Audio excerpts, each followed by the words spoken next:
दोस्तों, क्या आप जानते हैं कि बादल भी फट सकते हैं? जी हाँ, इसे क्लाउड बस्ट कहा जाता है। ये एक ऐसा कुदरती मजहर है जहाँ चंद मिनटों में कई घंटों या दिनों जितनी बारिश हो जाती है। जब गर्म और मरतूब हवा पहाड़ों से टकराकर ऊपर उठती है तो ठंडी होकर बादल बनाती है।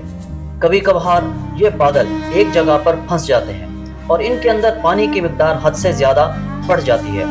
फिर अचानक वो पूरा पानी एक साथ नीचे गिर पड़ता है, जिसे हम बादल फटना कहते हैं। इसके नतीजे में छोटे नदी नाले फौरन भर जाते हैं, जमीन खिसकने लगती है और चंद लम्हों में एक बड़ा फ्लैश फ्लड आ जाता है।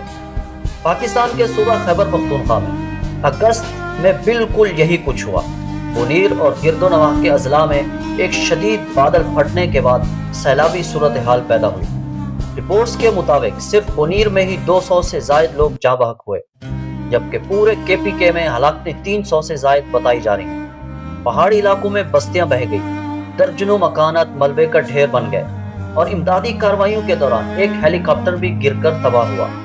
ये सानहा इस बात का सबूत है कि कुदरती आफात लम्हों में तबाही मचा सकती हैं। बादल फटने का वाकया शाज़ व नादिर ही होता है, लेकिन जब होता है तो पूरे इलाके को सफ़े हस्ती से मिटा देता है। हम सब के लिए ये लम्हा फिक्रिया है। हमें ऐसे वाकयात से बचने के लिए बेहतर मनसूबा बंदी, एमरजेंसी सिस्टम और माहौलियाती तब्दीलियों पर काबू पाने के इक़दाम करने होंगे। और सबसे बढ़कर हमें अल्लाह ताला से दुआ करनी चाहिए, ऐ अल्लाह हमें अपनी पनाह में रख, हमें आफात अर्जी और समावी से महफूज फरमा और हमारे मुल्क पाकिस्तान की हिफाजत फरमा।